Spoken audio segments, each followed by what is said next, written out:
Hello and welcome. I'm Keegan Hirst and this is the Hirst Locker, the podcast for men who want to build an incredible body, a rock-solid mindset and unstoppable confidence. It's for men who want to live life on their terms and live it to their full potential. I've helped hundreds of men transform their lives, giving them the knowledge, the tools and the self-belief to help them smash through the glass ceiling that stopped them from achieving their dreams. And I want to do the same for you. Now we're going to focus on physical, mental and emotional health, things that affect us as gay men so that we can live life on our terms, build the body that we want and feel confident living that life. I'm going to help you cut through the noise and confusion to give you the confidence and clarity to take action and build the best version of yourself, to give you complete control of your body, your mindset, your habits and ultimately your life. So let's get to it. Hello and welcome to this episode of the Hirst Locker. I want to talk about self-care. It's a hot topic at the minute, whether we're talking about physical self-care, mental health self-care, self-care in general. And I am going to open this podcast by saying self-care is not all about fucking bubble baths. All right. Maybe this is a little bit controversial what I'm about to say. I don't know. It's my opinion, right? And as I said before, we're all allowed one. We've all been reading about self-care for years.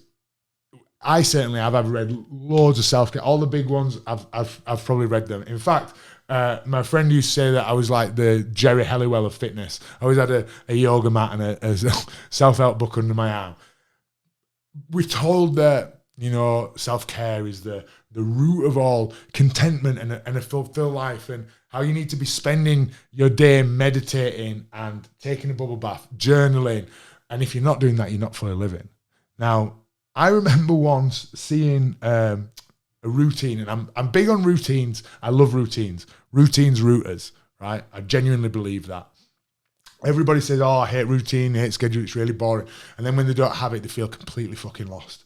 And I'm not saying that every hour of your day needs to be scheduled, but, having a bit of routine is really good for you, whether that's a morning routine. You brush your teeth every day, don't you? It's part of your routine.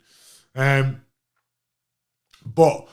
I think, sorry, and everybody's routine should be different. I lost my thread then. Everybody's routine should be different because it should suit you. Your routine should suit you. That's why borrowing somebody else's routine or training program or whatever from social media is a massive no-no. And I remember seeing somebody posted it once, and they were speaking. They got up at 4:30 and they meditated for 45 minutes after they'd literally just woken up. Then they read the Daily Stoic. The Daily Stoic, I've never read the Daily Stoic, right?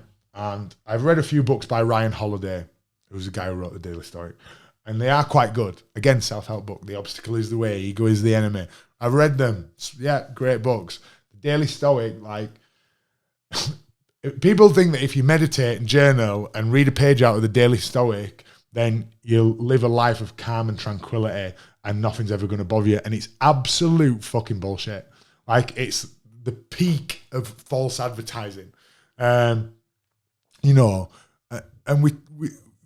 this routine that this guy had, it was, meditating, reading the Daily Stoic, journaling, exercising, walking. His routine was about 5 hours.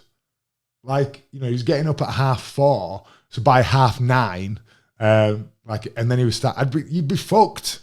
You'd literally be fucked. It's absolute. And then people try to copy it, and they don't do it because it's not realistic.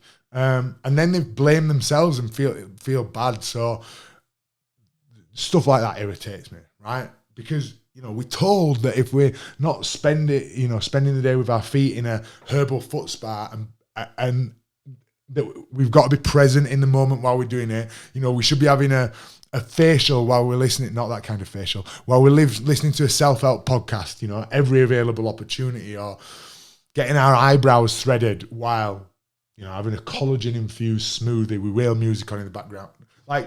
Stop the world, I want to get off, right? I mean, the thing is, I like a mani-pedi as much as the next person, right? And I genuinely do like a mani-pedi. I've not had many, but they're very good and I would highly recommend, right? You don't need to fucking do them every week, all right?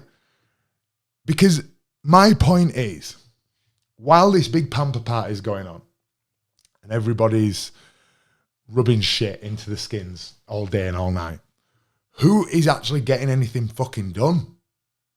You know, people talk about, you know, the big things that people are struggling with is the vast majority of people, you know, they're struggling with motivation, they're struggling with discipline, they're struggling with getting results. And I'm not just talking about health and fitness. They're struggling about getting where they want to be. They're struggling with their relationship getting better. They're struggling with their career taking off. They're struggling with the quality of their friendship, their family life.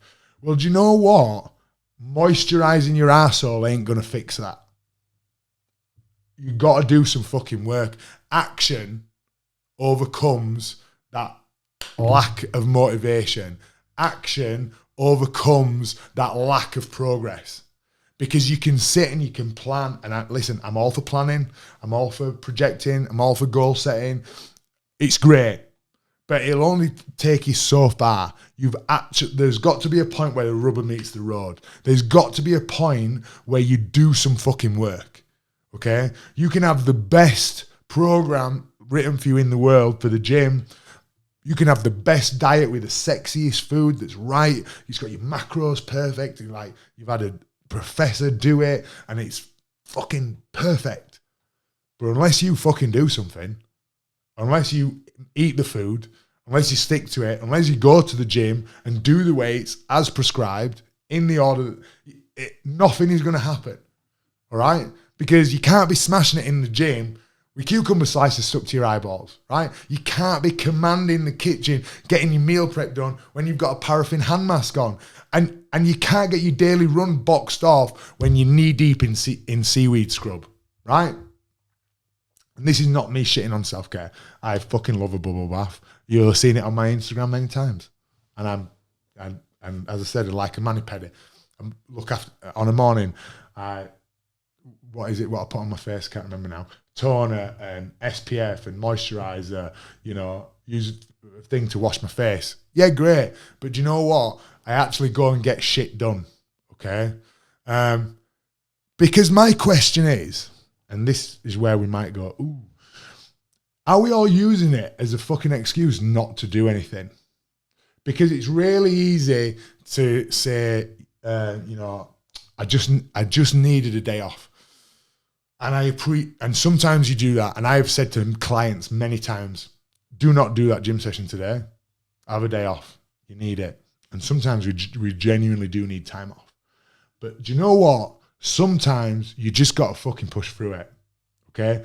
If you are at a point where you feel that, you know, you're getting through the week and you need your full weekend to recharge, you're treating the symptom and not the cause. There's something going on in the week that's making you feel like that. Whether that's your schedule, your workload, whether it's your own health, physical or mental. There could be lots of things at play. But to just go along with the status quo and jump on, dare I say it, jump on a bandwagon, you know, and I know that I'm a coach, and I want everybody to look after themselves. But foot scrubs and bubble baths are 2% of that. If we look at self-care as a whole, what self-care is it's being healthy. It's being confident. It's being, you know, it's having a purpose and a goal. Those will do more for your skin, your stress levels, your body fat, your sleep quality than any fucking podcast ever will, including this one. All right? So if you're listening to this podcast at the expense of going to the gym, looking after yourself and doing what you need to do, then switch the fucking podcast off. Okay? It's almost like it's being used as a sick note for getting out of PE, as an excuse to not do the hard stuff. Yeah? And hiding behind it because the media says that we need to do it. You know, it's like when people latch onto one tiny aspect of a greater whole. You know, when people wank over keto, don't they? It's the best diet, it's this, it's that.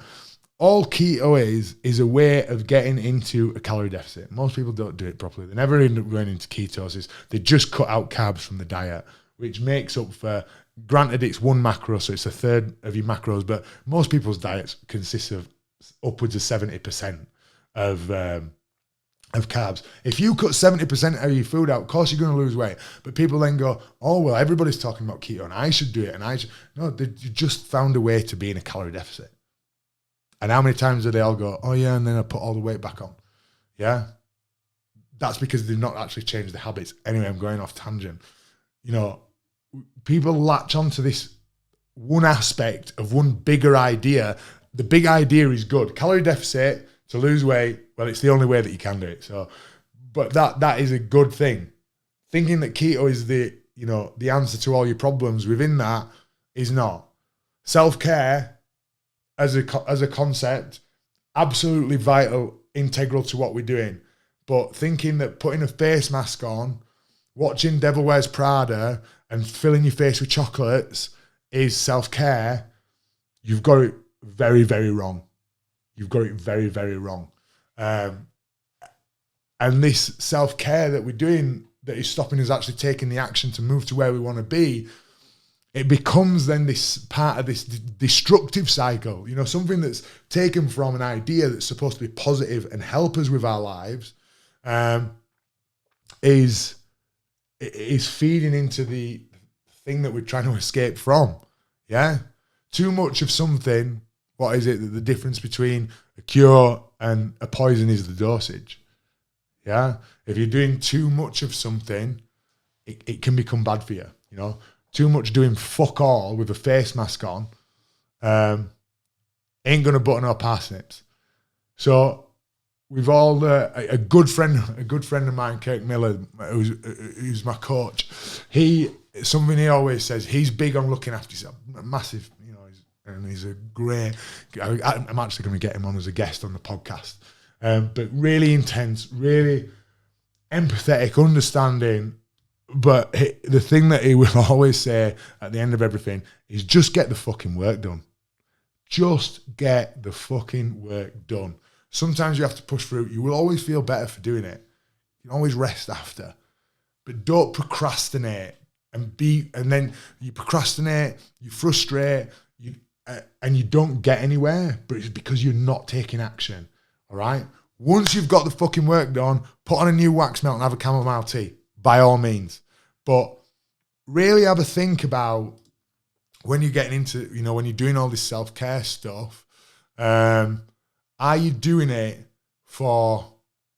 as an excuse to escape something, as an excuse to escape the work? Or is it something that's going to recharge you? Because that's what self-care should be, right? It should recharge us. It should, I'm sure that like going for an half an hour walk and meditating for 10 minutes is much better self-care than sitting and watching an episode of something on Netflix. And I'm not saying that you can never watch TV either. Like, everything in moderation, right? But when you're doing something at the expense of how you want to look and feel, then you're doing yourself a disservice, okay? Whether that's self-care, whether that's eating shit food, drinking, not sleeping enough, working too much, if it is at the expense of how you want to look and feel and live your life, then you are doing yourself a disservice. So, all in all, get the work done, all right? Action overcomes anxiety. Action overcomes distress. Action overcomes lack of motivation. Motivation, the thing that people don't appreciate about motivation is that it comes after action. When you start to see results, you start to build momentum, that is when you get your motivation. So I'd love to know your thoughts on it. Is that controversial? I don't think it's that controversial. I mean, I'm not, I just think sometimes we all just get caught up and we go along with the crowd and we have to take stock and think, is this actually serving us? So I'd be mad keen to hear what your thoughts are. Drop us a comment on the podcast. Drop me a DM, Instagram. Any reviews, any thoughts would be much appreciated. But thank you for listening to the Hirst Locker, and I will see you next week.